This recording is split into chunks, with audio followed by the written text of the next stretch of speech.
सरकार और प्रशासन की लापरवाही के कारण जिंदगी से जंग हार गया 5 साल का आर्यन। दौसा जिले के कालीखाड़ गांव में बोरवेल में गिरने वाले आर्यन की हुई दर्दनाक मौत। 57 घंटे के बाद भी बोरवेल में फंसे आर्यन को खाना पानी पहुंचाने में नाकाम रही प्रशासन और रेस्क्यू टीम।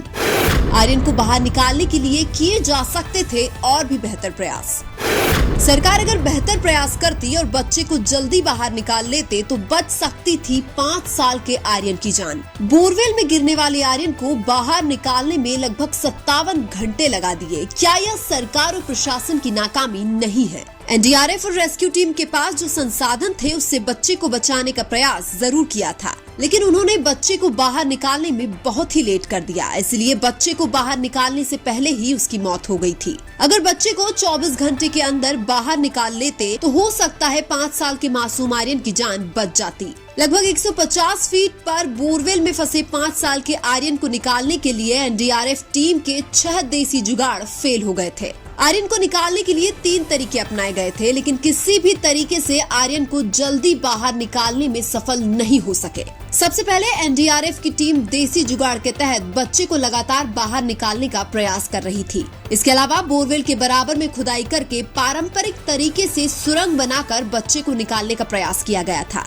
इसके अलावा बोरवेल के पास पाइलिंग मशीन द्वारा 4 फीट चौड़ा गड्ढा खोदकर भी बच्चे को निकालने का प्रयास किया गया था, लेकिन यहाँ पर सरकार की बहुत बड़ी लापरवाही देखने को मिली, क्योंकि पाइलिंग मशीन द्वारा 4 फीट के गड्ढा खोदने का काम दूसरे दिन बहुत ही लेट शुरू किया गया था। और जब पाइलिंग मशीन से 4 फीट का गड्ढा खोदा जा रहा था तो कुछ समय बाद पाइलिंग मशीन खराब हो जाती है, लेकिन ऐसी इमरजेंसी स्थिति में भी दूसरी पाइलिंग मशीन आने में 5 घंटे लग जाते हैं। तब तक वहाँ पर खुदाई का कार्य रोक दिया जाता है। क्या सरकार ऐसी इमरजेंसी स्थिति में भी 1 से ज्यादा मशीनों की घटना स्थल पर व्यवस्था नहीं करा सकती थी? हालांकि यहाँ पर पूरी तरह से सरकार और प्रशासन को भी जिम्मेदार नहीं ठहराया जा सकता है, क्योंकि कहीं न कहीं बोरवेल का मुंह खुला छोड़ना भी ग्रामीणों की सबसे बड़ी गलती है। अगर बोरवेल का मुंह बंद होता तो यह हादसा ही नहीं होता। लेकिन यह भी सच है कि यह हादसा होने के बाद आर्यन को बचाने के लिए जो प्रयास किए उनसे बेहतर प्रयास किए जा सकते थे। लेकिन सवाल यह है कि अगर किसी राजनेता के बच्चे के साथ ऐसा कुछ हो जाता तो क्या प्रशासन और सरकार इतनी लापरवाही करता?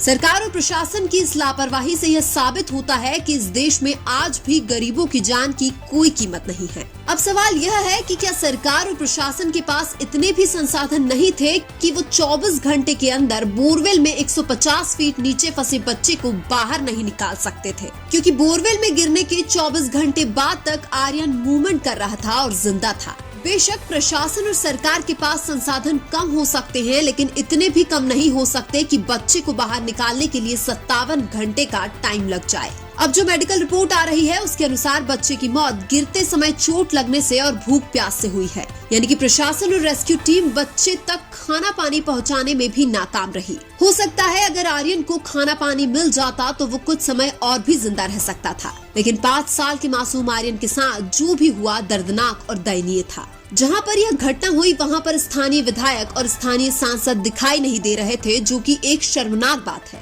राजनेता एक जनप्रतिनिधि होता है जिसको जनता इसलिए वोट देती है ताकि सुख दुख में वो काम आ सके। अगर एक राजनेता ऐसे मुश्किल वक्त में भी जनता के साथ खड़ा नहीं रह सकता तो उस राजनेता को वोट मांगने का कोई अधिकार नहीं है। हालांकि डॉक्टर किरोड़ी लाल मीणा और दौसा से विधायक प्रत्याशी रहे जगमोहन मीणा घटना स्थल पर सबसे पहले पहुंचे थे। लेकिन आपके अनुसार 5 साल की मासूम आर्यन की मौत का जिम्मेदार कौन है? कमेंट करके जरूर बताएं। वीडियो अच्छा लगा तो लाइक कीजिए और हमारे चैनल मीणा की आवाज को सब्सक्राइब कीजिए। धन्यवाद।